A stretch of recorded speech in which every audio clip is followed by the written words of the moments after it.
Hello everyone. दोस्तों वापस आते हैं अपने एंडोमेट्रियोसिस के डिस्कशन पे। आज हम डिस्कस करने वाले हैं कुछ ऐसी हर्ब्स जो कि आपके एंडोमेट्रियोटिक सिस्ट या एंडोमेट्रियोसिस को मैनेज करने में हेल्प करेगी। आप ये मान के चलिए कि अगर आपने ये हर्ब्स तकरीबन 4 से 6 महीने कंटिन्यूस उपयोग कर ली और उसको सही तरीके से ले लिया, तो मैं समझती हूँ कि आपको रिलीफ ज़रूर मिलेगा एंडोमेट्रियोसिस में, बशर्ते आप इन हर्ब्स को लेने के साथ साथ अपने डाइट, अपने लाइफस्टाइल पे पूरी तरह से फोकस करके चलें।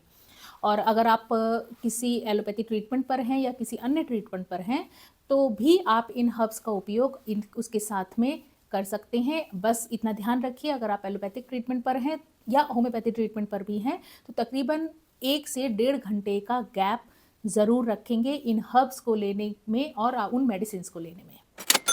तो चलिए जानते हैं वो हर्ब्स आखिर हैं कौन कौन से जो कि मैजिकली आपके एंडोमेट्रियोसिस को रिलीव करने में हेल्प करेगा। पहली जो हर्ब आपको एंडोमेट्रियोसिस में हेल्प करेगी वो है करक्यूमिन। करक्यूमिन, आप सोचेंगे आखिर ये करक्यूमिन है क्या? देखिए, करक्यूमिन एक एक्टिव एजेंट है जो पाया जाता है हरिद्रा यानी हल्दी में। बहुत ही इजीली अवेलेबल हर्ब है, बस आपको इसको लेने का तरीका आना चाहिए और आपको ये पता होना चाहिए कि आपके एंडोमेट्रियोसिस में ये किस किस तरह से हेल्पफुल है। देखिए, एक तो ये इन्फ्लेमेशन यानी सूजन को कम करता है।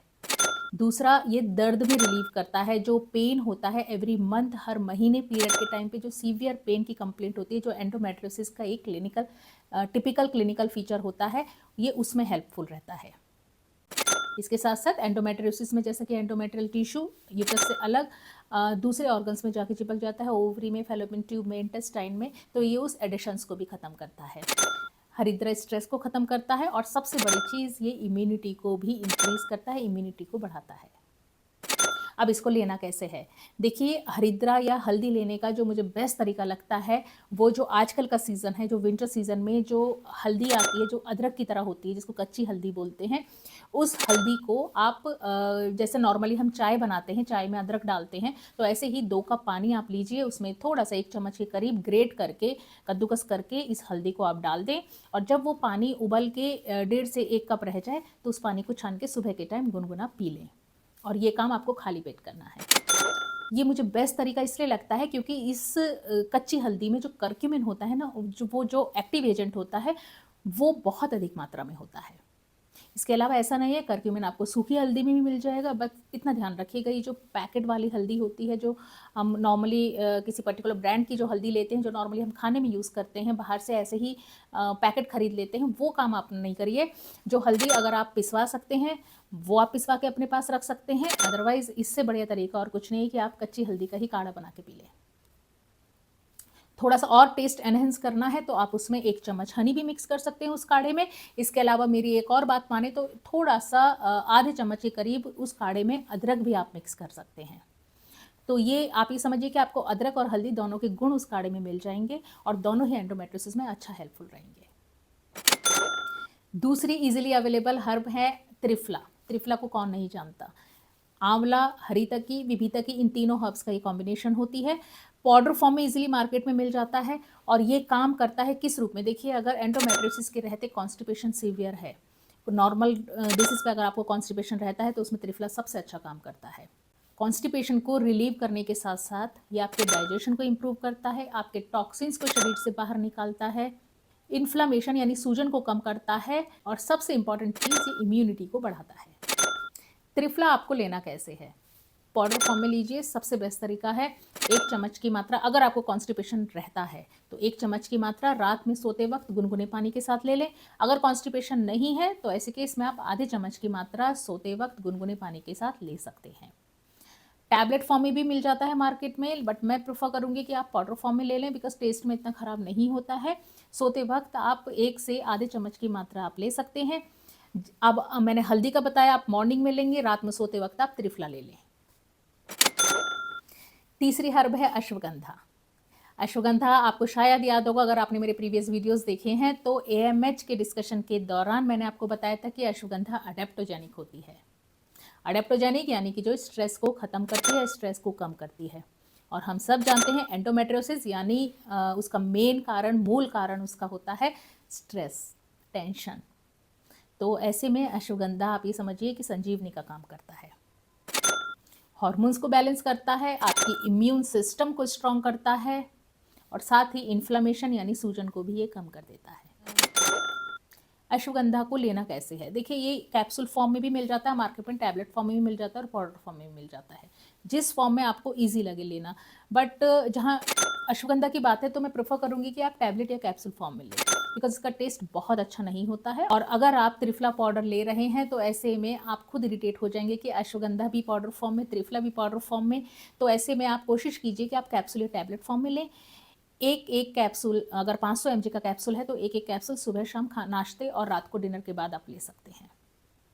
और अगर टैबलेट फॉर्म में है और 500 mg की टैबलेट है तो उस केस में भी आप एक टैबलेट सुबह शाम ले सकते हैं खाना खाने के और नाश्ते के बाद में।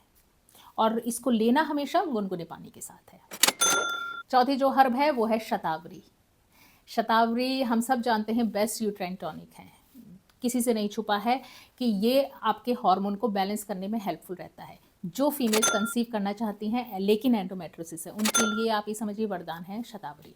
ईस्ट्रोजन हार्मोन को बैलेंस करता है, यानी अगर ईस्ट्रोजन बढ़ा हुआ है तो उसको कम करता है और कम है तो उसको बढ़ा देता है। बेसिकली हार्मोन को बैलेंस करने का सबसे अच्छा तरीका है कि आप शतावरी ले लें। जिन फीमेल्स में एंडोमेट्रियल लेयर या एंडोमेट्रियम थिन रहती है यूट्रस में, उनके लिए शतावरी बहुत बढ़िया है। एक बात का हमेशा ध्यान रखिए, एंडोमेट्रियोसिस है अगर और आपका प्रोलैक्टिन बढ़ा हुआ है तो ऐसे केस में आपको शतावरी अवॉइड करनी है, नहीं लेना है। देखिए, आप लोगों से हमेशा मैं एक बात ये ज़रूर कहती हूँ कि किसी भी हर्ब या किसी भी आयुर्वेदिक मेडिसिन को लेने से पहले उसे कब अवॉइड करना है ये आपको हमेशा पता होना चाहिए। शतावरी आपको लेना कैसे है? देखिए, ये आप पाउडर फॉर्म में भी ले सकते हैं, लेकिन मैं आपसे यही कहूँगी कि आप इसे कैप्सूल या टैबलेट फॉर्म में लें। एक टैबलेट की मात्रा, जैसे हम अश्वगंधा लेते हैं सुबह नाश्ते और रात को डिनर के बाद, आप इजीली ले सकते हैं। आप यदि पाउडर फॉर्म में लेना चाहते हैं तो 1/4 से ½ स्पून की मात्रा आप इसे सुबह शाम ले लें गुनगुने पानी के साथ। कैप्सूल में भी अगर 500 mg का कैप्सूल है या टैबलेट 500 mg की है तो इसको ऐसे ही सुबह और शाम नाश्ते और डिनर के बाद आप गुनगुने पानी के साथ ले लें। अभी तक 4 हर्ब मैंने आपको बताई। तो एक चीज़ हमेशा याद रखिए, स्ट्रेस रहता है, शरीर गिरा हुआ सा रहता है, थकावट सी रहती है, शरीर हमेशा दुखन रहती है, फीवर सा बना रहता है, तो ऐसे केस में अश्वगंधा और हरिद्रा आँख मूंद के आप ले लें। साथ ही कंसीव नहीं कर रहे हैं, शतावरी ऐड कर लें। इसके अलावा अगर आपको कॉन्स्टिपेशन बना हुआ है तो त्रिफला भी आप ऐड कर लीजिए।